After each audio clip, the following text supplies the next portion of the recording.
Hey guys, anonymous Qs for this week. We have 3 anonymous Qs. Are lifting shoes worth it? Why would I need them? My new scales tell me my basal metabolic rate. What is this? And I was out for tea last night. Should I have tracked? I have no idea what to look for on MyFitnessPal. So first one, are lifting shoes worth it? Why would I need them? A lot of people think that it's only proper weightlifters that wear lifting shoes. A lot of people think that you only wear lifting shoes if you have dodgy knees, right? So lifting shoes have a wide toe box. That's what we call it in the world of CrossFit, all right, and in the world of weightlifting. They have a wide toe box, right, which allows you to spread your toes. So you get more, I suppose it's like a tree when they spread their roots. It gives us more stability. All right, they have a pretty rigid sole, like underneath, so it keeps you nice and solid and it makes you feel less wobbly. If you have ever tried to squat in a pair of running shoes and your bare feet, right, you'll notice the difference. So the closer our feet are to the floor, the more stable we are, which is why CrossFit shoes are mainly flat. All right, because it gives us stability. Whereas if you go and try and lift a barbell in a pair of Hokas, do you know that I've got like the big super bouncy soles, right? You can't get any stability. It makes you wobble. So lifting shoes, all right. The third thing about lifting shoes is they'll have a little platform under your heel, so it lifts your heel up. So even though your feet feel stable and that your toes are spread, your heel's actually elevated. So that helps with ankle mobility or ankle immobility. So a lot of people, when you squat, this is your bum, right? This is your knees. We want your bum below parallel, right? Or ass to grass, as we like to call it. It doesn't have to be right down here, but we want the crease of your hips below the crease of your knees, right? Now, a lot of people, especially women in midlife, because we have a lot of knee issues and a lot of hip issues, a lot of women think that we can't do that because we have knee issues and hip issues, and it's not.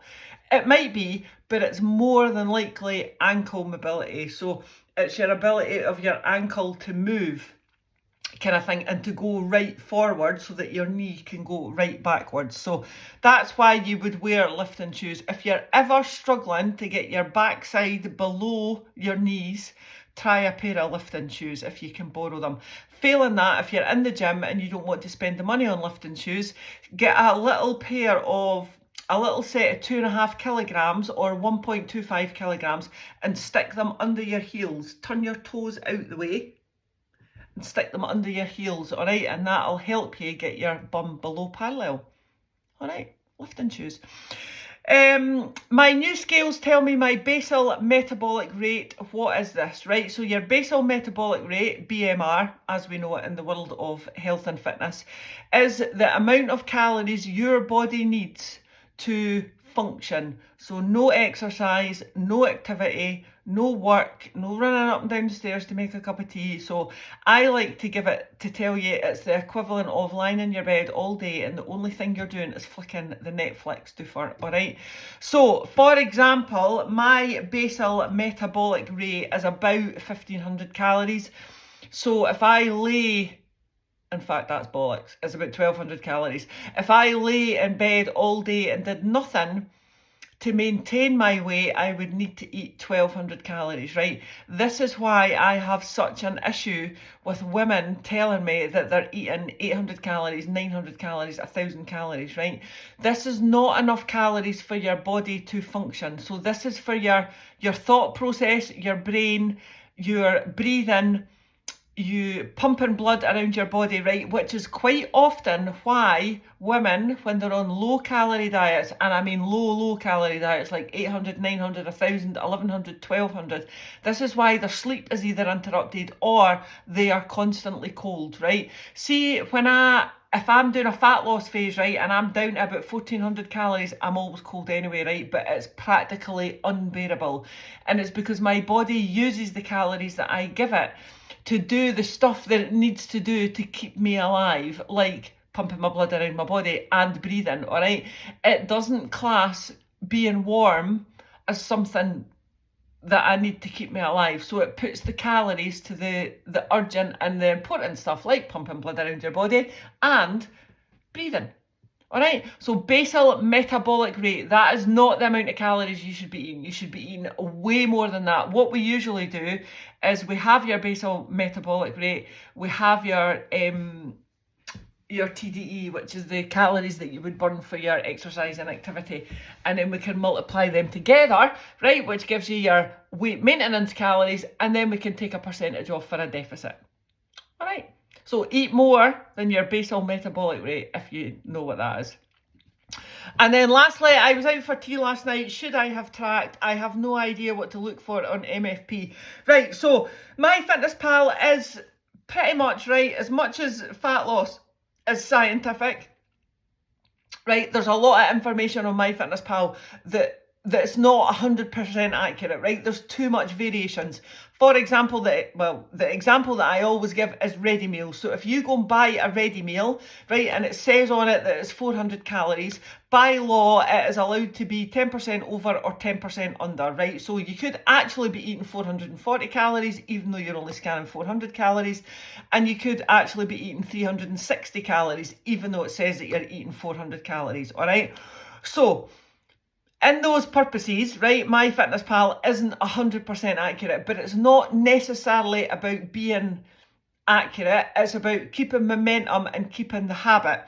So just say, right, if you go to Burger King, right, or McDonald's, Burger King and McDonald's are quite well known, right? So when you type into MyFitnessPal Burger King cheeseburger, right, it's going to ping up more than likely.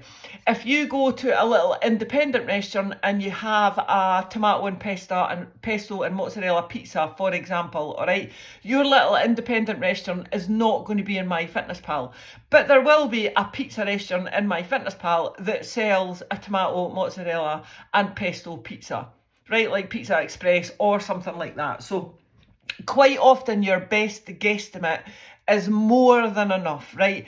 And the reason that I say that is not because I want you to be inaccurate, but sometimes tracking your food when we're out, it keeps up the momentum of tracking, which means you don't always associate going out with being bad, and you don't always have to not track your food when you're out, right? Quite often when women start with me, all right, and they send me if they're on their one-to-one coaching, right, we do weekly check-ins, so they'll send me their weekly check-in, they'll screenshot their MyFitnessPal, and every Saturday and every Sunday is blank, right, because they haven't tracked any food on Saturday and Sunday because they had bad food, right? So that doesn't tell us, well, the only thing that teaches us is that if we're not going to eat what we deem to be good food, then we shouldn't track it on MyFitnessPal, which is bollocks, basically, because that's how we learn to associate guilt with food.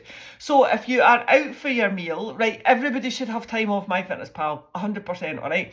But if you're going to have time away from MyFitnessPal, make sure it's planned time away. So make sure it's because you're lying on a beach in Spain and you're drinking sugary cocktails and it's amazing and you're having the time of your life, all right?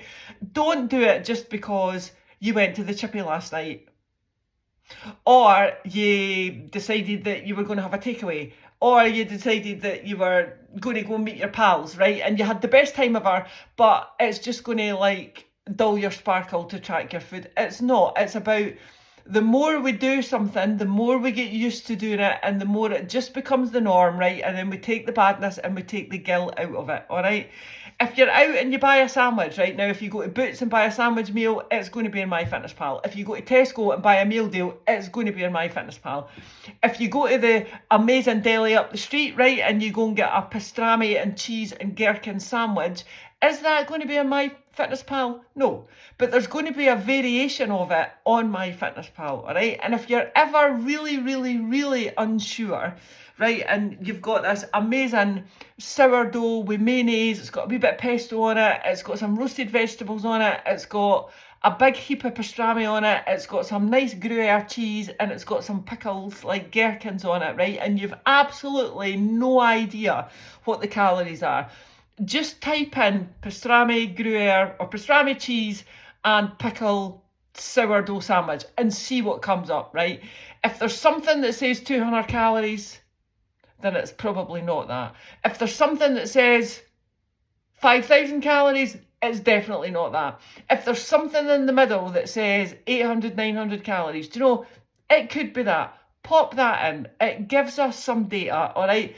It lets us take away the guilt. It gives us a rough idea that our protein is a bit shit this day and we need to eat a whole chicken breast for dinner. Do you know what I mean? It's not... Don't get into the habit of not tracking on MyFitnessPal just because you deem that food to be bad. There's only nutritious food and less nutritious food. And all we need to do is find the balance. Nutritious food 80% of the time, less nutritious food 20% of the time. All right, take the guilt out of the equation, guys. Thanks, bye.